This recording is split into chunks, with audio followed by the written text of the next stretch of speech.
I'm so excited. My goodness. Hopefully, Robert.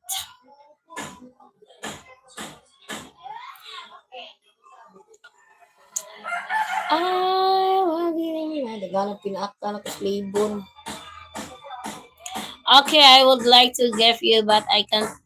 I have a sick wife. She has a lymphoma. It's a blood cancer.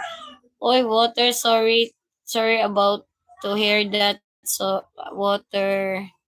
I hope she's a feeling better soon. Water. Yeah, I hope you can in the can water. I hope she's feeling better soon. Yeah. I pray for God. I pray your wife.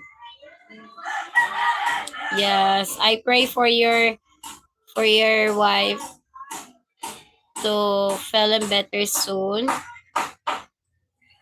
Yeah. God is saving her life always like that.